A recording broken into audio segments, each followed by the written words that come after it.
Okay, so we did some plotting of linear graphs last time. We should have done.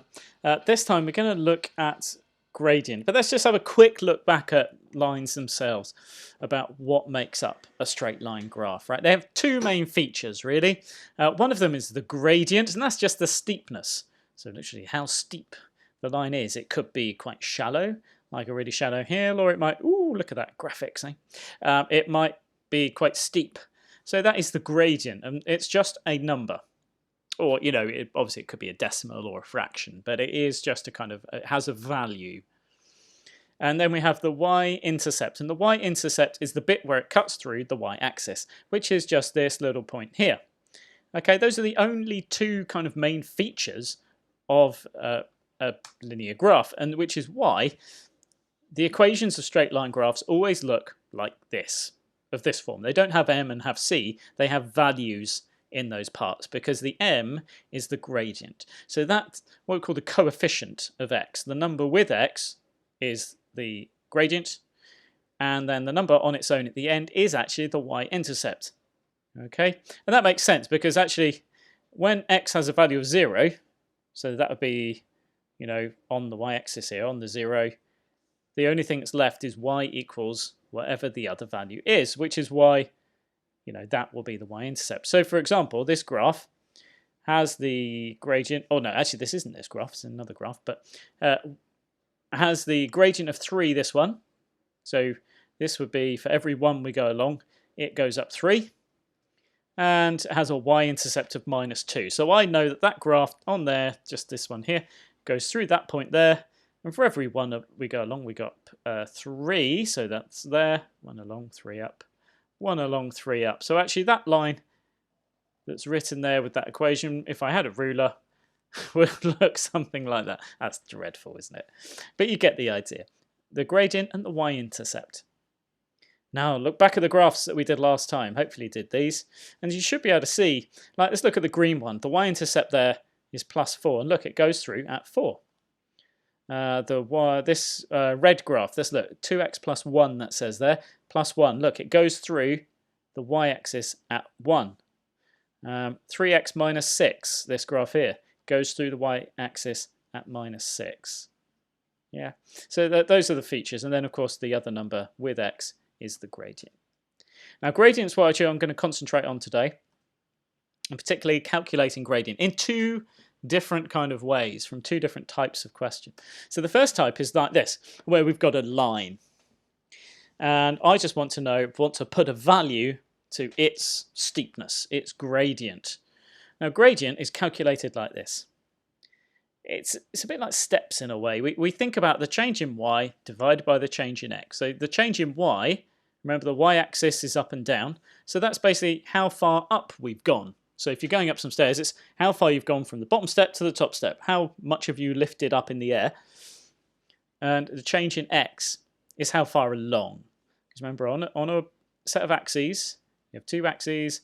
X is how far along, y is how far up. So the change up divided by the change along. Some people call it rise over run. How far you've risen divided by how much you've gone along.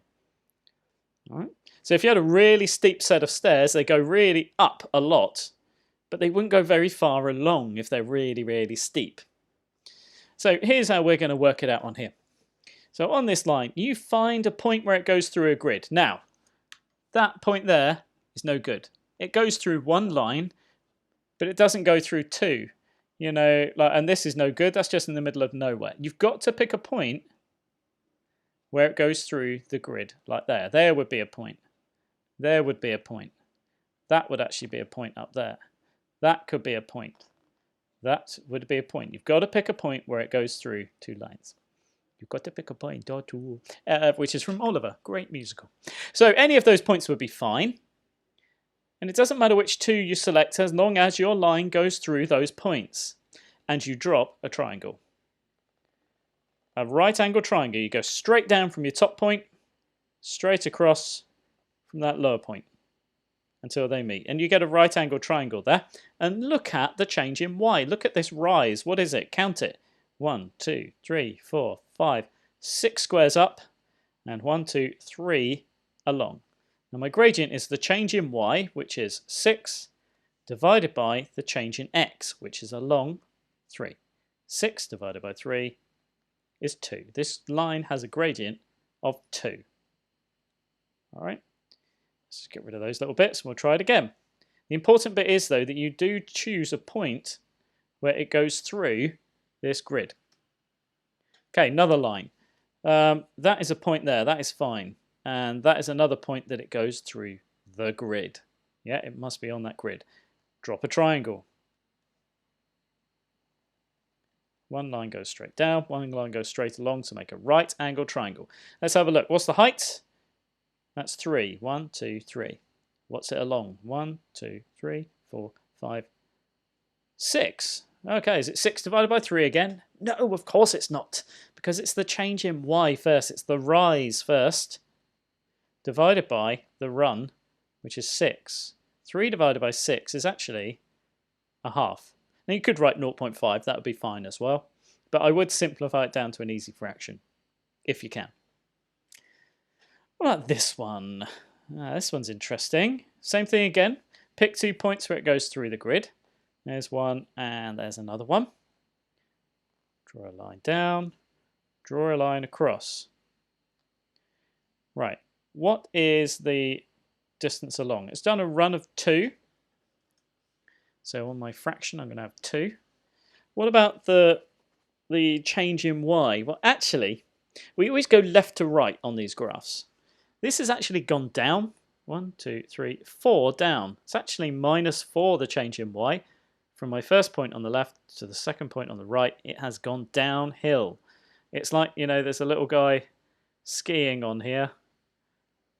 Skiing on here, and he's going, woo, straight down the hill. Right, it's -4. -4 divided by 2 is -2. So that is my gradient. So be careful. If it's going downhill, it is negative. If it's going uphill, it's positive. So watch out for those. Right, complete the sheet. No, don't complete the sheet because you haven't got a sheet. If we were in class, you would right now be completing a sheet, but you're not going to. What we're going to do is have a look at another type of question that you get. Right, you'll get to practice that one in a minute, but let's first of all have a look at this. What about if it doesn't give me a line? What if it just gives me 2 points? So calculate the gradient of the line passing through these points. So 1, 4 and 3, 10. Well, what you need to do is kind of imagine these points on an imaginary grid. So, for example, I might imagine 1 point down there. That could be 1, 4. Don't need to write them in. And then 3, 10 would be along a bit and then up quite a bit. You know, to be honest, it doesn't really matter how accurate it is as long as it's, you know, vaguely right. And then draw a straight line between them. There you go. Oh, magic of CGI. Not CGI. Yeah, anyway, computer graphics. 1, 4 and 3, 10. Then you can drop your imaginary triangle. You just bring a line straight down and straight across. Right? How far up have we gone? Now you need to look at your points, right? Coordinates are made of x and y. The second part is y. So my one here starts off at a height of 4 and goes up to a height of 10. That has a height of 6. What about going along? Well, remember, the first bit of each one is the x value. So it starts at 1. By the time it's gone here, it's gone along 2. You know, I've increased by 6 for the height. I've increased by 2 for the x. Now, gradient is the change in y. So let's put gradient. That's scruffy. I don't like that. Get rid of it. Or at least I would do if it would let me get rid of it. Let's just work it out. So the gradient is change in y, well that was 6, divided by the change in x, that was 2. The rise over the run. So the gradient on this one is 3. Okay. Try again. With this one I've got 2 points passing through the points, -2, 18. Now that would be to the left, but quite high actually, wouldn't it? Up there somewhere. And 2, 2. So that would be further to the right, because that's -2, so this one's 2, but a lot lower than this one. And then put a line between them. Here we go, magic. And you can always drop that imaginary triangle.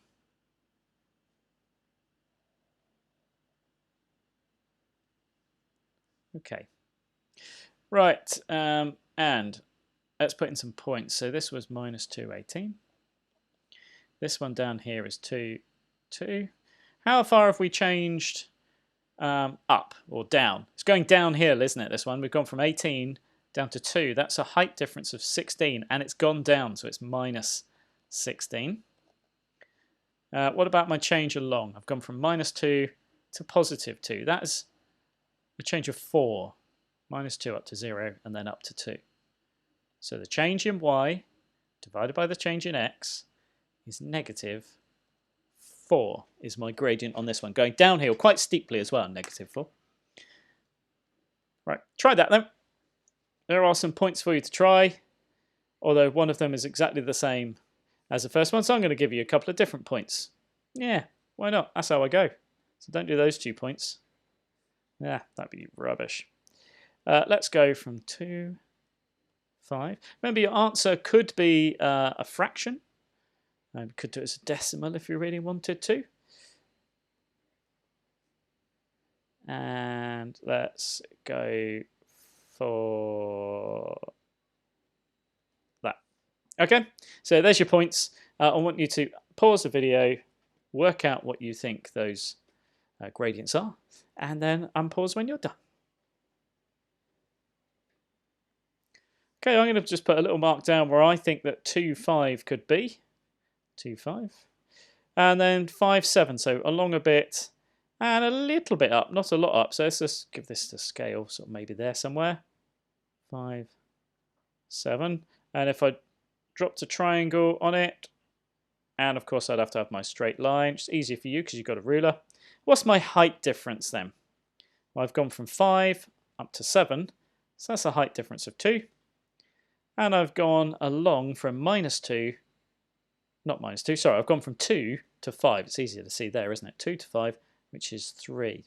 Well, my height change in y is 2, divided by my change in x, which is 3.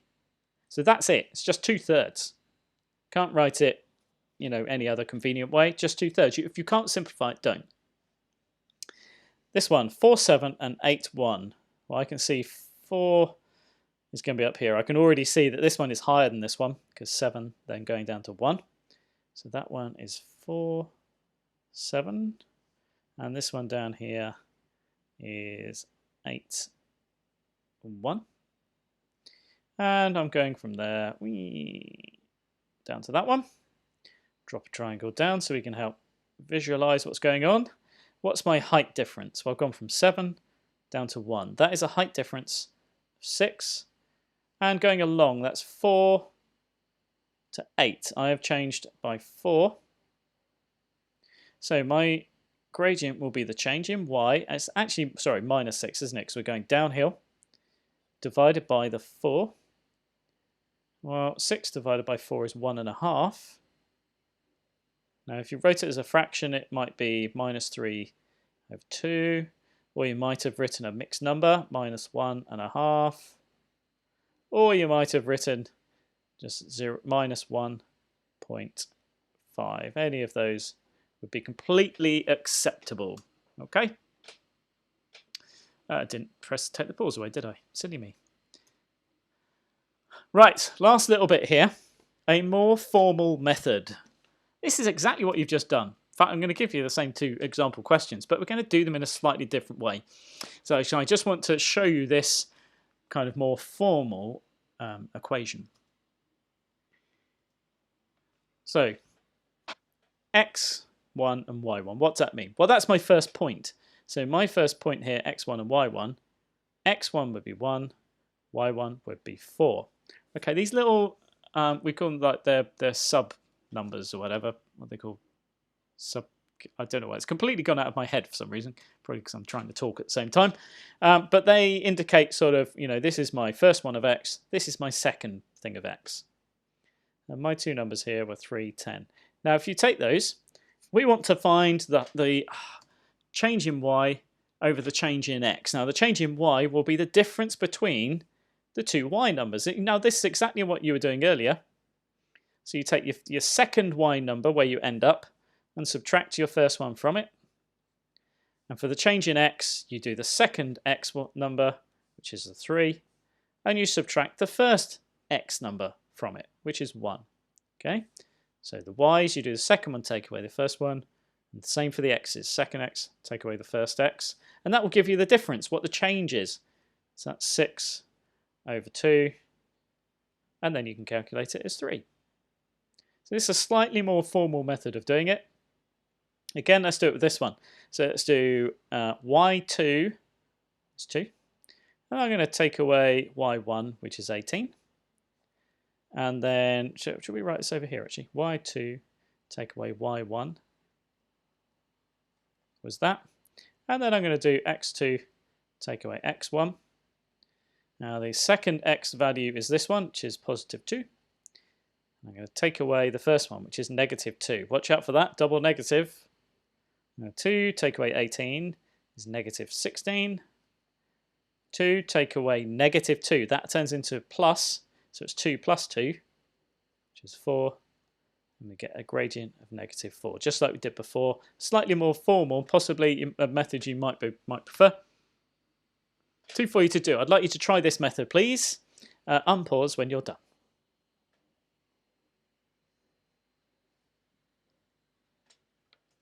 Cool, we properly unpause this time. Remember, y2, take away y1, divided by, that should be a little sub number there, and then x2, take away x1.